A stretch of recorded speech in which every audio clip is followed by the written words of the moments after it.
When it comes to your lyric writing, I mean, Yeah.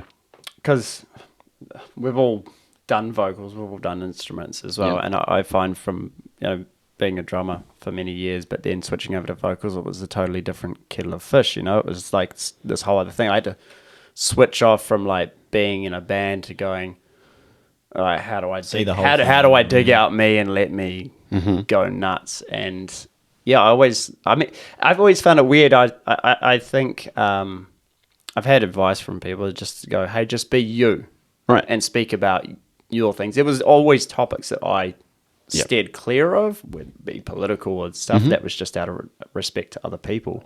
But I was always like, I think I can tell about this in my life and that's but I always found as well, I never held back. What about yourself? Like, do you find yourself holding back on some things just to like serve a song in a polite way, or do you just go, nah, fuck it, I'm just gonna let everything go on this track? Or well, yeah. Lyric writing is very different from playing guitars. Like playing guitars, you might be very comfortable. Because there's opinions in there, like you're just talking about. There's and people's opinions are different, right? So it's sort of like, okay, so there's a short answer and a long answer, and I'll start with the short answer. The short answer is no, I haven't held back with my lyric writing, and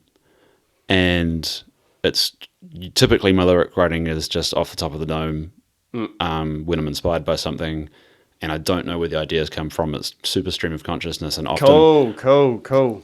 It's spontaneous in a way. Yeah. And like, I don't actually know what the song's going to be about until I see the end of it. I'm like, oh, so this is what that's about. Kind of like some reverse psychology on myself. Yes. But then that's when that moral question of, wait, do I want to put this out to the world comes up? Yes. And cool. And then when you think about it, that theme that you've created as a lyricist isn't the whole picture. Yeah. It's a snapshot. It's a snapshot of how you feel about that one perspective of the issue that you're discussing. I mean, unless you're being like blatantly offensive to groups of people, like I'm talking about obviously like racism, sexism, etc. I don't think that's okay. But if you're talking about a personal problem that could potentially upset someone that you know, or someone that you know what I mean? Like, that's not, you're not telling the whole story. You're telling a story of how you felt about something at that particular time, and actually how that benefits the world is that there are other people in a similar situation that when they hear that message, you're going to validate that in them, and it's going to, and so you don't need to moralize your lyrics, but don't put anyone's name in there. I've had some points in songs, especially one song in particular. It was the song Relentless that I did with States. Yep. And there's some offensive... Great track. Yeah, there's some offensive words in it. But the song was actually about me. Right. It was me having an internal fight with myself. Yep. So despite what the lyrics say, that's actually like a lot of it was me reflecting, like literally looking in the mirror, having an argument with myself why I couldn't get words down on paper. Yep. I was telling myself to get fucked, essentially. Yeah. And it was kind of... It was real therapeutic to tell myself to fuck off. Yeah. Like in a certain way. Or that part of yourself. Yeah, and people are like, oh, what does he mean by that? And it's like, well, I'm actually talking about me. I'm not talking about anyone else in the band or anyone else anywhere. Like it was... I feel like there's a limited group of people you can really offend with your lyrics, and they're usually the people that you know, right? And so like anyone that listens to your music that doesn't know you, has no idea what the issue is that you're discussing, unless, like I said, unless it's a political or some inappropriate social issue, something in particular. Right? Exactly. And then so you got to ask yourself: do you make your art to please others? Right. Yep. And I think most people will come to the conclusion that no, they don't. So have you written something almost directed at yourself before, or like really like just like this is like, I'm going in on myself on this one, and this is pretty brutal, and I don't know if people are really going to realize that 100%. This is how deep it goes. No, like, and I get messages like, "Are you okay?" And What songs? I can't even remember one off the top of my head right now. Can I quickly look through my? I'd love to like actually go in on the song and like really go. Okay, this is where this is the angle he's shot at himself, or not shot at himself, but this is something he's brought up, and it's like. Oh, because then it's relatable. Yeah, I remember one song you guys had in Armed in Advance that I used to fucking love. I thrashed it. It was Mistakes and Memories, and it just went off. That's not about me. No, But I could I- talk about the lyrics if you wanted to. But Oh no, I was just talking about the songs. I remember when I listened to it, and it was just like the screaming you do, and just like the grimy grittiness. I'm like, oh, this is raw. I love it. Sure. Thank you. But then yeah, like your recent tracks you released like on Arrays, so like Forget Fast. That was really interesting. Like that was quite some stuff I hadn't heard you do at the time.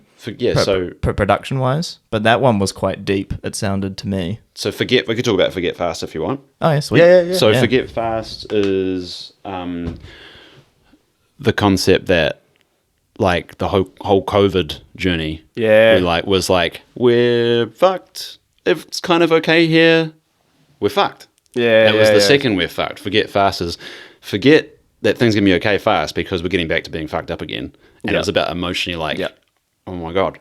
We're like I've just survived what felt horrendous. And look, it's gonna happen all over again. And it did as well.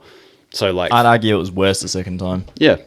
And like so it hit me very hard financially as well. Like the first time I got through because of the government grants, but the second time it took a key portion of my business marketing out because I couldn't get into get into schools the schools I teach to advertise at a pretty key marketing point in the year, and so I actually had like the worst year on record financially as a result of that. And so it was just like, and I knew it was coming, and so that's what was happening with that song. And that's what that song's. Yeah. Oh, Brad, I'm gonna have a listen to that on the way. 100%.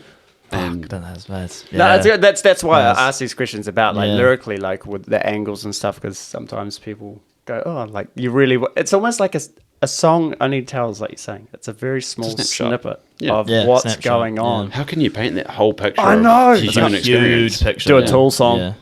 Yeah. 10 minutes long. Oh man, that's not even a snapshot. It's like a shot of a universe or something. Yeah. It's just too many layers. Not enough context. Yeah. What's it about? It's like, I'm not even gonna think about this. I was like, I'll leave it there. I'm too dumb to understand. It's all right. Get really deep in. What was the song you were thinking of bringing up? Did you have another one? Because because we're just talking about. I remember the ones I mentioned, but if you got one in mind, definitely keen to hear more. This is really interesting. Okay, well, I suppose a good, a well-known. Let's see what we can bring up here. It's okay. It's just right here, so I'll talk about it. So one song from in Advance was called "Stay." Mm-hmm. Yes, I remember that song. And that was actually about a miscarriage. Oh, bro! And it was about the emotion of on the way to the hospital, saying to the baby that wasn't born, "Stay." Yeah. Heavy song, that one. And that offended my ex-wife because that she didn't go through that journey. She went through her own journey, and so that was me expressing myself. And the experience that I was having, I turned it into a rock song. Do people actually know like the actual story of what like that is? Because I mean, do you come out and like what? Well, when you release a song and you market a song, like do you actually like write what it's actually about? Not always, and I didn't. No, it didn't feel right. Well, that's good. Yeah, I would agree on that subject matter. But now obviously you can freely speak about it. It's in a song, and that's what it's to about. a certain, it hurts to talk about, but yeah. I mean, the lyrics kind of, and again, it was that snapshot. It wasn't actually a snapshot of this whole overall horrible process of loss and grief. It was about just that moment where that snapshot. We're on our way to losing a baby, and it's like that's me in my heart saying, "Don't go, just stay, just hang on." Yeah, that's all it's about. That must be. How would you? Would you even play? Would you even play that live to a bunch of pissed bastards at the fucking? Oh, it has a sick riff. Okay, sweet. Mix it up. But you know what I mean? It's like, damn, this song is like so deep, and it's like I don't want any drunk idiot hearing. This is personal, like this is like. But then again, you're like, the riff is so good. But then the therapy of it, then right, of then people singing the lyrics back, or and like jumping up and down and drinking. Then it's like. Yeah. I would imagine it would make it easier. There was definitely some catharsis in it for sure. Yeah. It was like, and I was like, I get to actually, because that's how I fucking felt about it. I didn't feel like, oh, woe was me. I felt was the fucking raw, pissed off. Honest emotion and feeling of it, Yes. rather than people like almost validating it back to you, like, that's and right. I also did feel very sad as well, but I mean, like when I thought about that song and I was in that space, that's the feeling that came up was, anger and rage. And it's the right sort of music that goes with it as well, which is the good thing as well. You'd hate to be... Yeah, I mean, you can do acoustic songs and all that stuff about it. You could do acoustic version about that. You could do an acoustic version of it. It really depends, right? Because it's entirely different feeling now. Yeah, it would be a very different. Yeah, it's almost that would get too close to the emotion. I wonder, it'd be a hard one to pull out. Yeah, you couldn't do that one live without going. Gunk. Yeah. Well, it takes some pretty serious compartmentalizing or dissociation almost. You'd have to separate yourself. Yeah.